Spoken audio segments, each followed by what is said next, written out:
Good morning to all of you. इस session में आप सभी का हार्दिक स्वागत है। जैसा कि आप सभी को पता है कि हमने एमपी पटवारी के प्रीवियस ईयर क्वेश्चन पेपर की सीरीज़ स्टार्ट की है। उसमें हम अभी तक मैथ्स और हिंदी के कुछ क्वेश्चन पेपर सॉल्व कर चुके हैं। उसी सीरीज़ को आगे बढ़ाते हुए आज हम हिंदी का 26 दिसंबर 2017 का फर्स्ट शिफ्ट का क्वेश्चन पेपर सॉल्व करने वाले हैं। तो क्लास बहुत ही इंटरेस्टिंग होने वाली है क्योंकि इसमें आज आप बहुत कुछ नया सीखेंगे, इसलिए वीडियो को पूरा ज़रूर देखें। तो चलिए हम शुरुआत करते हैं।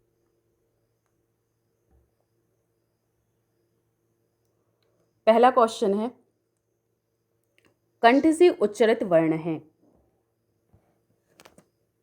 ऐसे वर्ण जो का वर्ग के अंतर्गत आते हैं, वो क्या कहलाते हैं? कंठ वर्ण कहलाते हैं। ठीक है, तो का वर्ग से के अंतर्गत आने वाले वर्ण कौन कौन से हैं? का वर्ग के अंतर्गत आने वाले वर्ण हैं का, खा, गा, घा, अंगा। ये सभी जो हैं का वर्ग के अंतर्गत आने वाले वर्ण हैं, जो कि क्या कहलाते हैं? कंठ वर्ण कहलाते हैं। और ये सारे के सारे वर्ण जो हैं हमारे कंठ से उच्चारित होते हैं। जब हम इन वर्णों का उच्चारण करते हैं तो जीभ स्थिर रहती है और साथ ही साथ दांत, ओंठ सभी स्थिर रहते हैं। ठीक है, तो यहाँ पे हमारा राइट आंसर क्या रहेगा? कंठ से उच्चारित वर्ण क्या आ जाएगा? का आ जाएगा। अगला सवाल है कि जा, फा तथा आ क्या हैं? ये सभी आगत ध्वनियाँ हैं। आगत का मतलब होता है दूसरी भाषा से आया हुआ। तो इसका मतलब ये हुआ कि ऐसी ध्वनियाँ व वर्ण जो दूसरी भाषा से आए हुए हैं और हिंदी भाषा में शामिल हुए हैं, आगत ध्वनियाँ कहलाती हैं। आगत ध्वनियों की कुल संख्या 6 होती है। ठीक है, जिसमें से क्या होता है कि एक होता है आगत स्वर, एक होता है आगत स्वर। आगत स्वर की संख्या कितनी होती है? एक होती है, जो कि क्या है? ओ। ये क्या है? आगत स्वर है। इसे स्वर में शामिल किया गया है। यह आ तथा ओ के बीच की ध्वनि है। ठीक है, हम कैसे बोलते हैं इसको? ओ। ये आगत स्वर जो है अंग्रेजी भाषा से हिंदी भाषा में आई हुई ध्वनि है। इसमें क्या होता है, जो ये होता है, ये क्या होता है? इसको क्या बोलते हैं? अर्धचंद्र। ये क्या कहलाता है? अर्धचंद्र कहलाता है। जब हम इस ध्वनि का प्रयोग करते हैं तो हम एक अर्धचंद्राकार का प्रयोग करते हैं।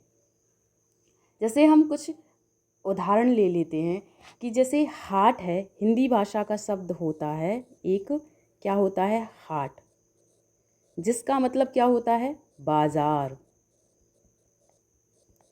ठीक है, लेकिन जब ये अंग्रेजी भाषा में इसको कैसे बोलते हैं? अंग्रेजी भाषा में बोलते हैं हॉट, और इसका मतलब क्या बन जाता है? गर्म। ठीक है, जैसे एक शब्द है काल, ये क्या कहलाता है? काल मतलब होता है समय। लेकिन जब इसके ऊपर हम अर्धचंद्राकार का प्रयोग करते हैं तो क्या बन जाता है? ये कॉल अंग्रेजी भाषा का शब्द बन जाता है, जिसका मतलब होता है बुलाना।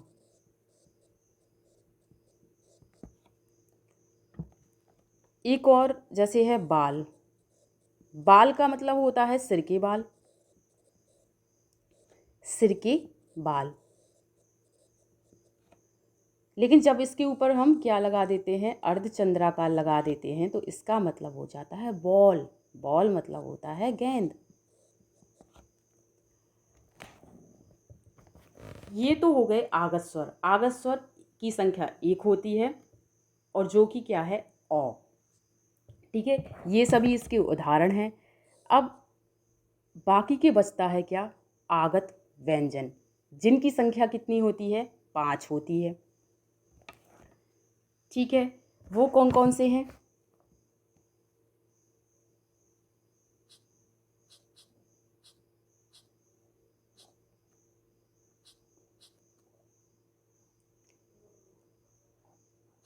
आगत व्यंजन होते हैं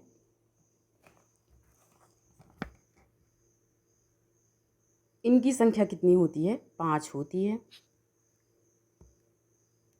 आगत व्यंजन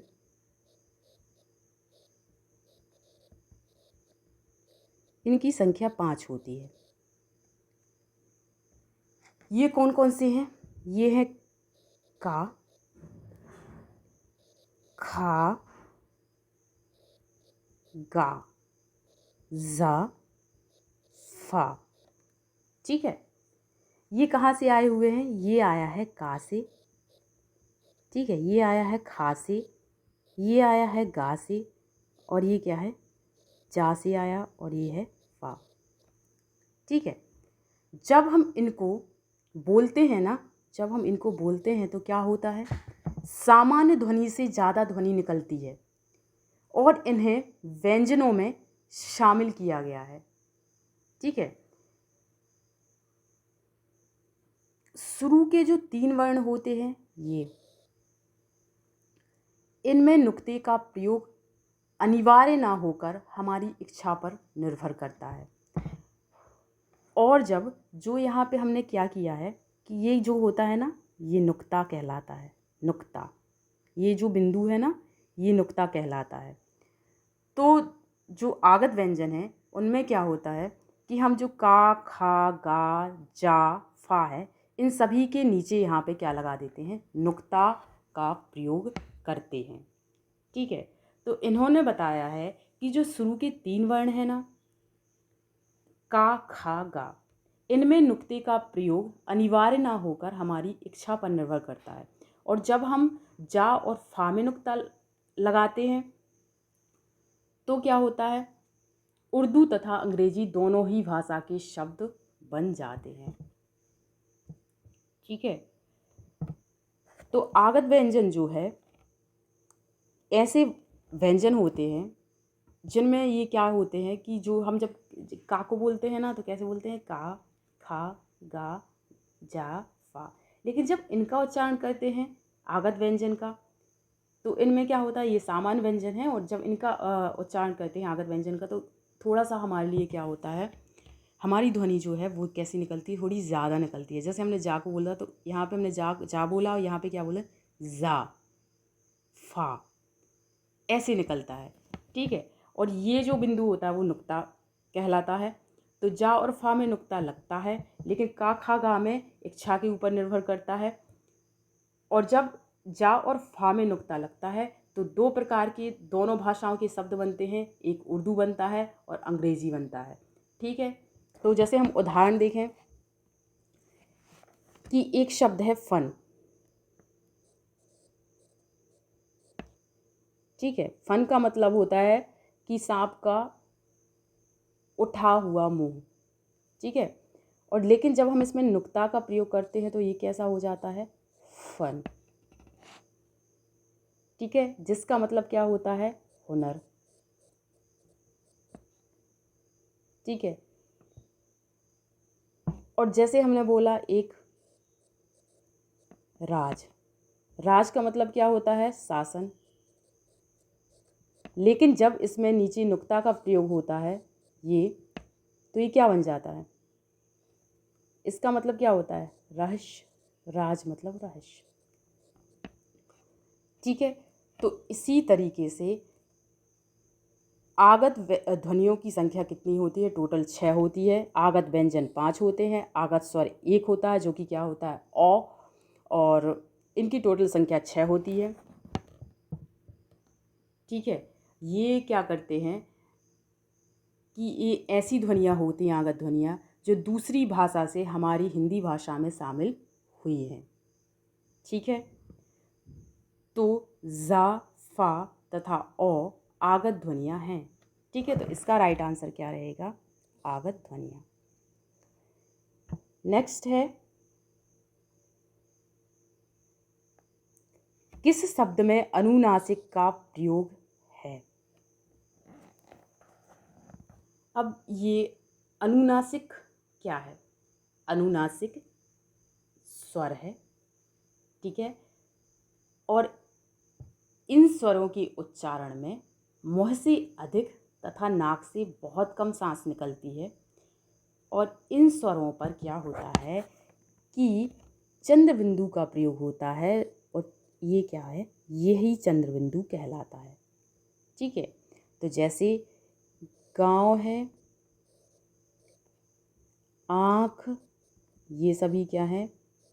इन सभी पर क्या लगा हुआ है? चंद्र बिंदु। ठीक है, तो किस शब्द में अनुनासिक का प्रयोग हुआ है? चांदनी शब्द में अनुनासिक का प्रयोग हुआ है। अगला सवाल है कि मैं आपका अत्यंत हूँ। मैं आपका अत्यंत आभारी हूँ। यहाँ पे क्या आएगा? आभारी।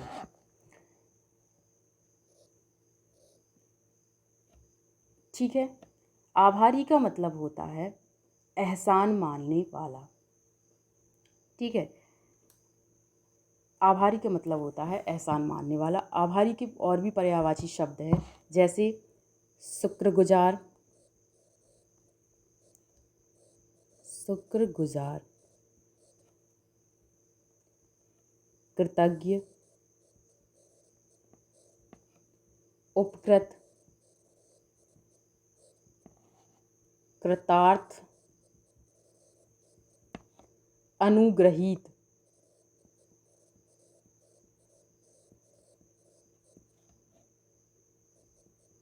और ऋणी भी बोलते हैं। तो यहाँ सही शब्द जो आएगा वो आभारी आएगा। ठीक है,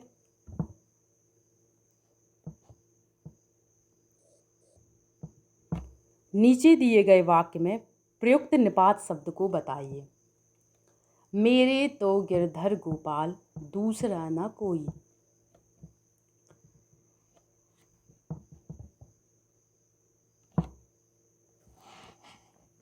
तो यहाँ पे राइट आंसर क्या आएगा? जिन्होंने सारे वीडियो देख चुके हैं वो उनको ये पता होगा कि ये निपात शब्द का क्वेश्चन बार बार हर क्वेश्चन पेपर में आ रहा है, और इसको हम कई बार पढ़ चुके हैं। निपात ऐसे शब्द होते हैं जो किसी शब्द के साथ लगकर उसके अर्थ को बल प्रदान करते हैं। ठीक है, जैसे भी, तो, तक, ही, मात्रा, ये सभी के सभी क्या हैं? निपात कहलाते हैं। ठीक है, निपात शब्द सिर्फ इतना होता है कि जैसे हमने निपात का यहाँ पे प्रयोग किया गया है, मेरे तो गिरधर गोपाल, यदि हम इस तो को ना लगाएं तो क्या हो जाएगा? उसके अर्थ में कोई परिवर्तन नहीं होने वाला है। क्या हो जाएगा? मेरे गिरधर गोपाल, दूसरा ना कोई। ठीक है, लेकिन जब हमने इसमें निपात लगाया है तो क्या हुआ है कि उसने उस बात पर एक प्रेशर डाला है। ठीक है, तो लग कर के उस बात में अधिक भार आया है, अधिक बल प्रदान हुआ है। ठीक है, तो उस बात को एक जोर देने की कोशिश कर रहा है कि मेरे तो गिरधर गोपाल, दूसरा ना कोई। इसलिए निपात ऐसे शब्द होते हैं जो किसी शब्द के साथ लगकर उसके अर्थ को क्या करते हैं? बल प्रदान करते हैं। ठीक है, जैसे एक एग्जाम्पल लेते हैं, आप मेरी बात सुनते ही नहीं। आप मेरी बात सुनते ही नहीं, तो जो ही है ना वो भी क्या है? निपात है। कल मैं भी जाऊंगा, जो ये है ना, मैंने बोला कल मैं भी जाऊंगा,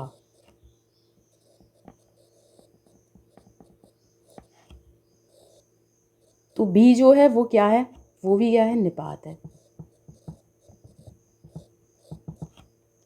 ठीक है, तो यहाँ पे हमारा राइट आंसर क्या आएगा? तो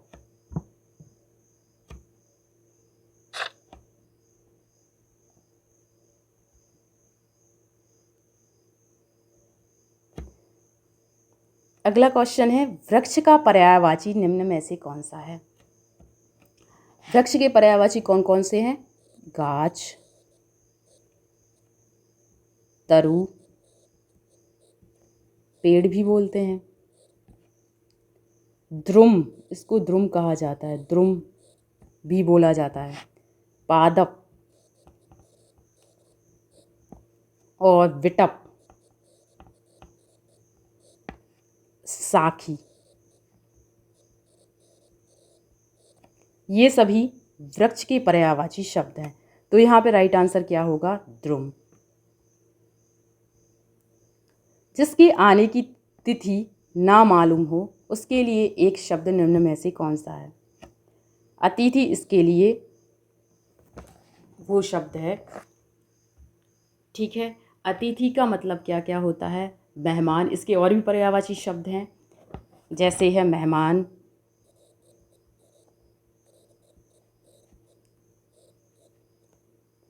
अभ्यागत और आगंतुक, आगंतुक, और होता है ग्रहागत।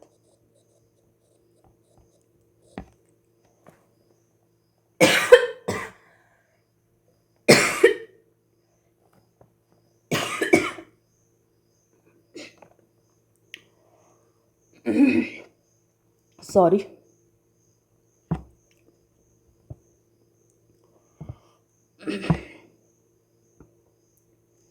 नेक्स्ट क्वेश्चन है, ग्रीस का संधि विच्छेद निम्न में से कौन सा है? ग्रीस का संधि विच्छेद है गिरी धन ईस। इसमें क्या है? ये क्या है? गिरी,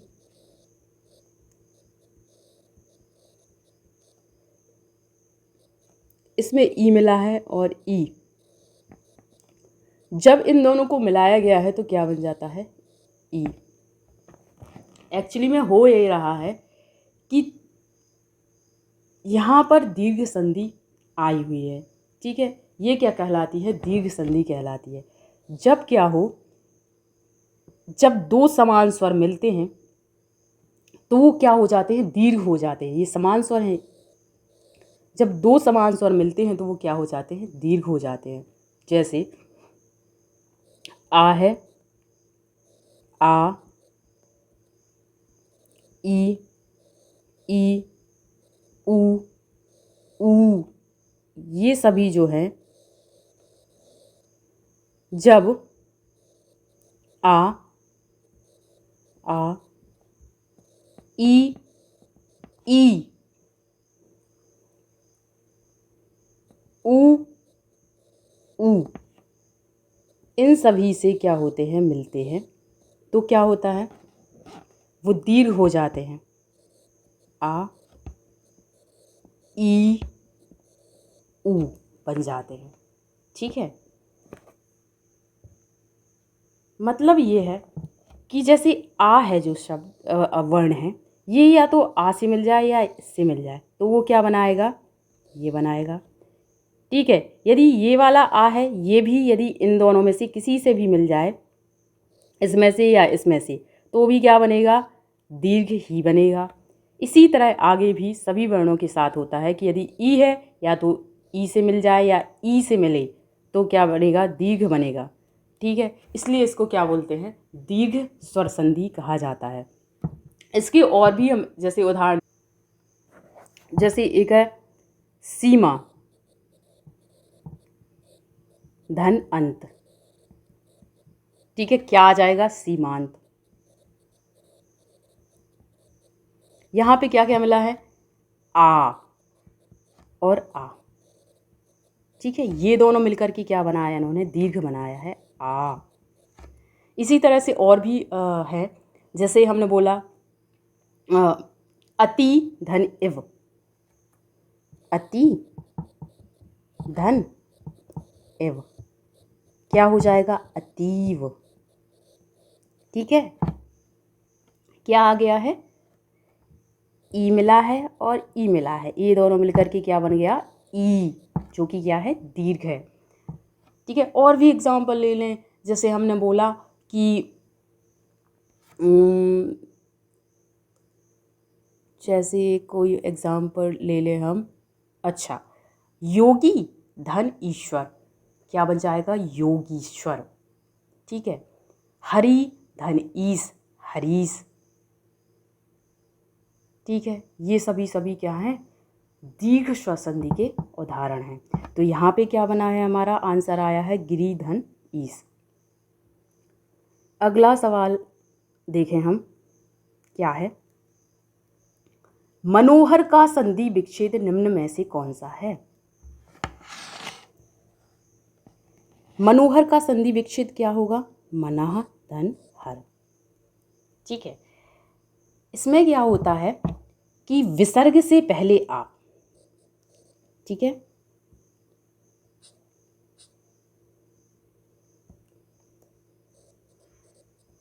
विसर्ग से पहले आ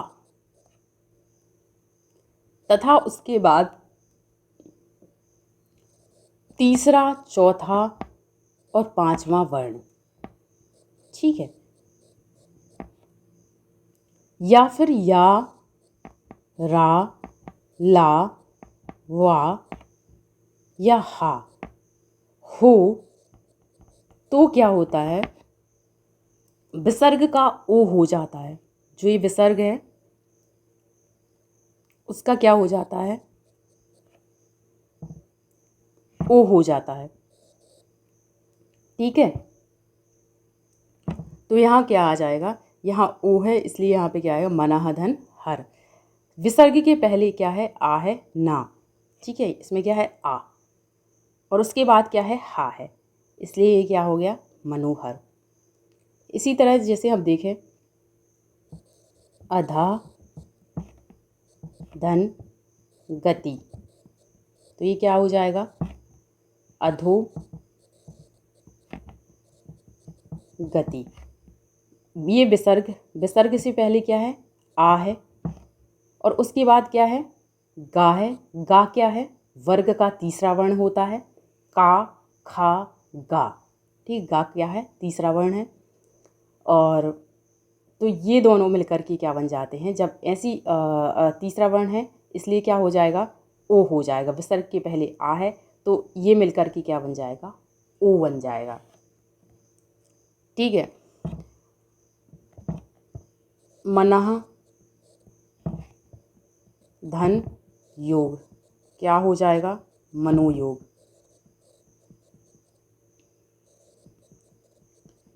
क्योंकि यहाँ विसर्ग के पहले आ है और या है, या रा ला वा हा। ठीक है, आ के बाद यदि या रा ला वा हा है या तीसरा, चौथा, पांचवा वर्ण है, तो वो किस में बदल जाता है? विसर्ग ओ में बदल जाता है। इसलिए मनः धन योग क्या हो जाएगा? मनोयोग हो जाएगा।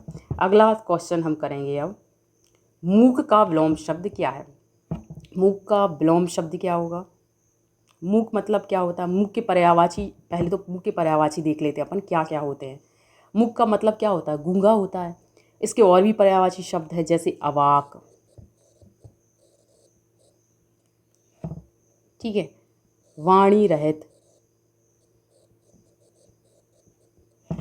चुप, मौन, ये सभी क्या हैं? मूक के पर्यायवाची शब्द हैं।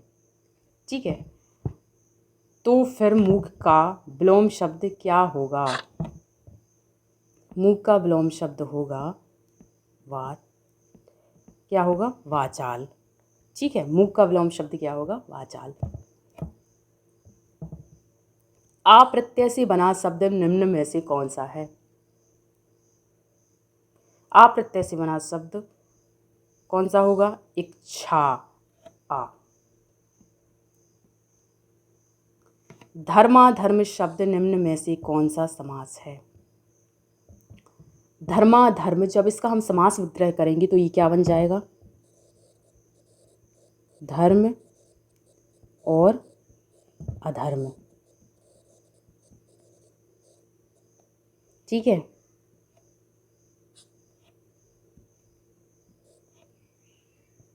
इस समास में दोनों पद ही प्रधान होते हैं। इस समास का विग्रह करने पर बीच में क्या आ जाता है? और आ जाता है। जैसे गुण दोष। ठीक है, तो यहाँ पे क्या आ जाएगा? गुण और दोष। राधा कृष्ण।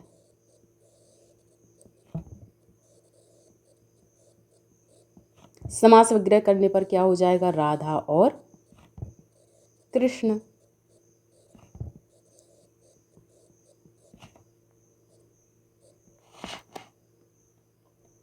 अगला क्वेश्चन है, बात बढ़ाना मुहावरे का अर्थ निम्न में से कौन सा है? इसका मतलब होता है बहस छिड़ जाना। स्वर्गीय का शुद्ध रूप निम्न में से कौन सा है? स्वर्गीय।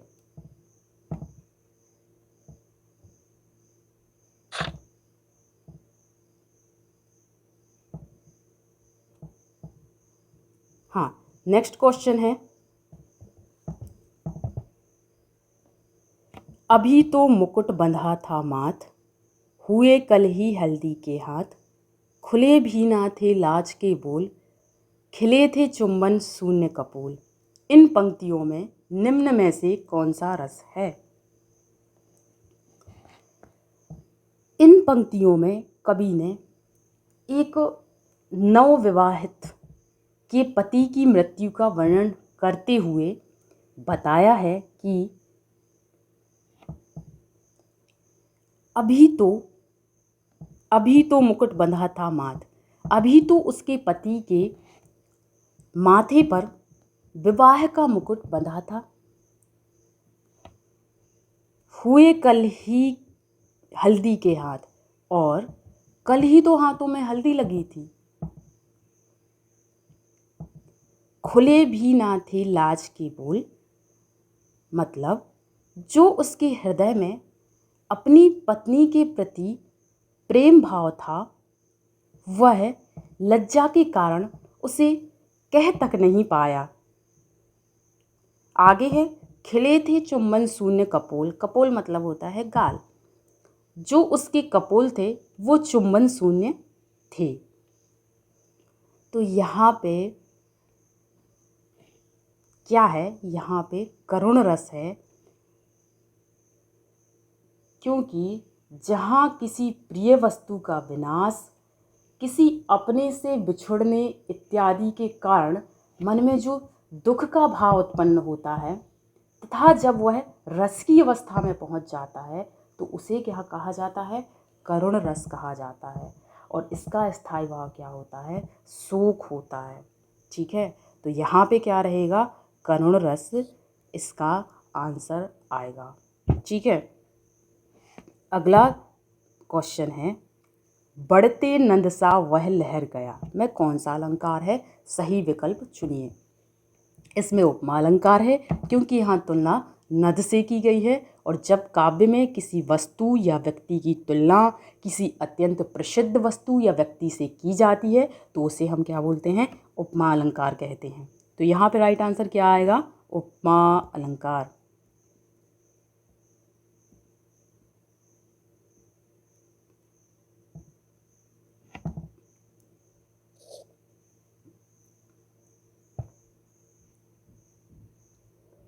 नेक्स्ट क्वेश्चन, कृत प्रत्यय वाली पंक्ति का चयन करें। वे प्रत्यय जो क्रिया या धातु के अंत में लगकर एक नए शब्द बनाते हैं उन्हें कृत प्रत्यय कहा जाता है। जैसे यहाँ पे ये इसका आंसर है, धनवान चढ़ाई डरावना लिखावट। यहाँ पे क्या है कि धनवान जो है शब्द, इसमें धन मूल शब्द है। ठीक है, ये क्या है? मूल शब्द है, और इसमें क्या लगा है? वान प्रत्यय लगा है। ठीक है, तो ये क्या बन गया? धनवान बन गया। इसी प्रकार चढ़ाई का देखें हम, इसमें भी क्या है, मूल शब्द क्या है, चढ़ है, और फिर इसके बाद क्या है, आई क्या है, प्रत्यय है। डरावना में देखें तो डरा, ये क्या है, मूल शब्द है, और आवना क्या है, प्रत्यय है। लिखावट में क्या है, लिख, ये क्या है, मूल शब्द है, और आवट क्या है, ये है प्रत्यय।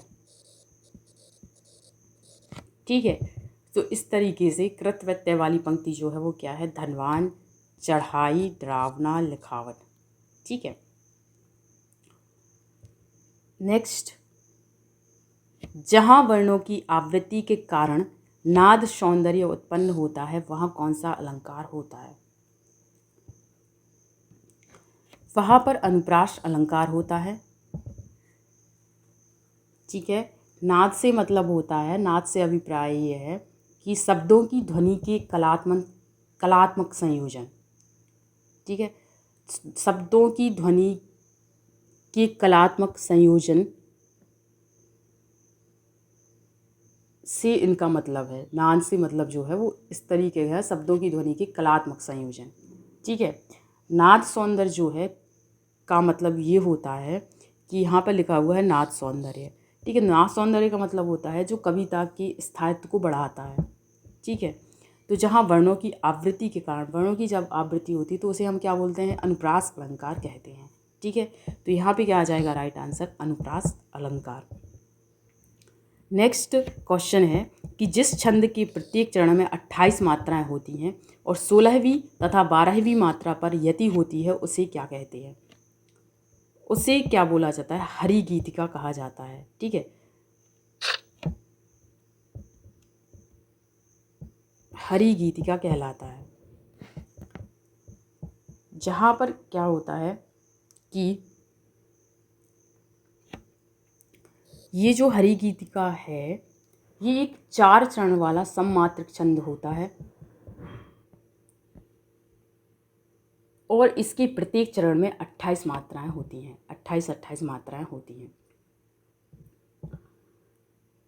तो और इन्होंने बताया है कि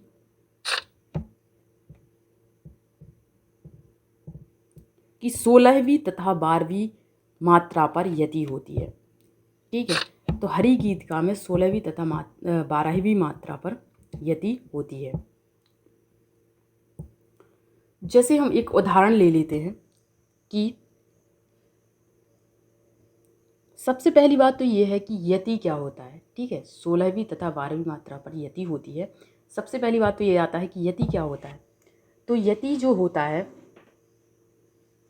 वो ये है कि जो वो छंद में नियमित वर्ण या मात्रा पर सांस लेने के लिए रुकना पड़ता है, इसी रुकने के स्थान को यति या विराम कहते हैं। ठीक है, तो हम देखते हैं कि हरि गीतिका में 16वीं तथा 12वीं मात्रा पर यति कैसे होती है। ठीक है, एक उदाहरण है कि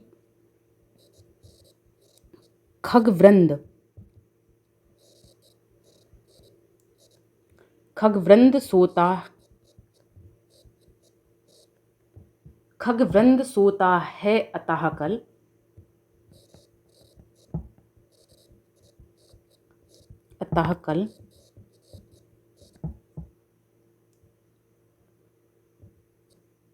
कल नहीं होता वहाँ,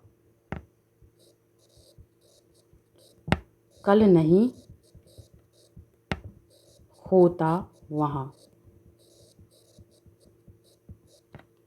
ठीक है, तो यहाँ पर क्या है कि पहली बात तो छंद में क्या होता है कि जो मात्रा होती हैं वो कितने प्रकार की होती है, 2 प्रकार की होती हैं।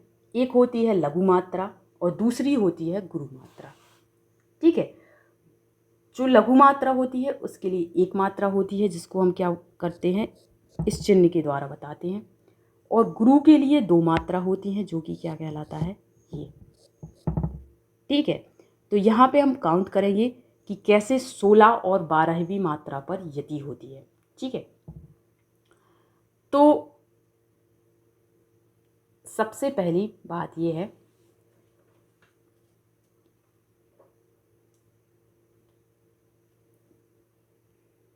कि लघु मात्रा क्या होती है और गुरु मात्रा क्या होती है। ठीक है, मतलब इसमें क्या क्या होता है, कौन सी मात्रा को हम लघु मात्रा कहेंगे और कौन सी मात्रा को हम क्या बोलेंगे, गुरु मात्रा बोलेंगे। तो देखो, लघु मात्रा जो होती है वो कौन कौन सी, जैसे आ है, ठीक है, ई है, ऊ है और री है, ये सभी क्या हो गई लघु मात्रा। और गुरु क्या हो जाएंगी, आ, ई, ए, ओ, औ, ऊ, और अनुस्वार होता है जो, और विसर्ग होता है। ठीक है, ये सभी के सभी क्या कहलाती हैं, ये गुरु मात्रा कहलाती हैं। ठीक है, तो यहाँ पे हमारा जो आएगा, यहाँ पे क्या आएगी, लघु मात्रा। ठीक है, जैसे हमने खग लिखा है तो खग में यहाँ पे क्या होगी, लघु मात्रा, ये भी लघु मात्रा। अब आया है यहाँ पे क्या, वृंद। अब क्या होता है कि किसी शब्द के पहले यदि आधा वर्ण हो, ठीक है, किसी शब्द के पहले यदि आधा वर्ण हो तो उसकी कोई मात्रा नहीं होती है।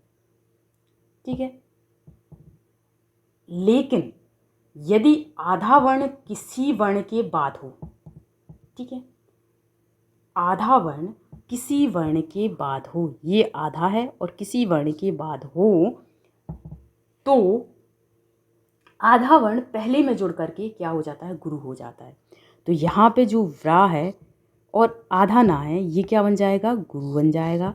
ठीक है, तो यहाँ पे आ जाएगी गुरु मात्रा। फिर दा है तो यहाँ लघु, यहाँ पे सोता, तो यहाँ पे क्या आ जाएगा, गुरु मात्रा, ये भी गुरु मात्रा, ये भी गुरु मात्रा। ठीक है, उसके बाद यहाँ पे लघु मात्रा, यहाँ विसर्ग है तो गुरु मात्रा, फिर इसके बाद लघु मात्रा, फिर ये लघु मात्रा। ठीक है, अब इसको हम काउंट करते हैं। ठीक, 16 है और 12 पर। ठीक है, तो इसको काउंट करें। अच्छा, ये एक मात्रा हो गई, ये भी एक हो गई, ये एक मात्रा होती है और ये कितनी होती हैं, 2 मात्राएं। इनको काउंट करते हैं तो 1 2 और 2, ये 2 हो जाएगा, 2, तो 2 2 4 5 6 7 8 9 10 11 12 13 14, ये 15, ये 16। ठीक है, 16 पर येती हुई और 12 मतलब आगे का 12। देखते हैं यहाँ पर काउंट करेंगे तो ये लघु मात्रा, ये लघु मात्रा, ये लघु मात्रा, ये गुरु मात्रा, ये भी गुरु, ये भी गुरु, यहाँ लघु, यहाँ पे गुरु। इनको काउंट करेंगे, एक, ये 1 2 3, यहाँ 2 5, 5 के बाद 2 7, फिर यहाँ 9, फिर यहाँ 10 और फिर यहाँ पे 2, तो कितना हो जाएगा, 12। ठीक है, इस तरीके से हरि गीतिका छंद में 16-12 मात्राओं पर यति होती है और प्रत्येक चरण में 28 मात्राएं होती हैं, 28 मात्राएं होती हैं और यह 4 चरण वाला सममात्रिक छंद होता है। ठीक है, अब हम करते हैं नेक्स्ट क्वेश्चन, जो कि क्या है, गैर किस भाषा का शब्द है। तो ये फारसी भाषा का शब्द है। ठीक है, अगर आप लोगों को वीडियो पसंद आया हो तो लाइक करें, क्योंकि आपका एक लाइक हमें बहुत मोटिवेशन देता है। और चैनल को अभी तक सब्सक्राइब नहीं किया है तो सब्सक्राइब ज़रूर करें, क्योंकि आगे हम पटवारी के सारे सब्जेक्ट से रिलेटेड, जैसे ग्रामीण समाज एवं विकास, कंप्यूटर ज्ञान और सामान्य ज्ञान, सभी से रिलेटेड क्वेश्चन पेपर सारे के सारे सॉल्व करने वाले हैं। ठीक है, तो इसलिए चैनल को अभी सब्सक्राइब करें और शेयर करें। ठीक है, तो मिलते हैं फिर अगले वीडियो में।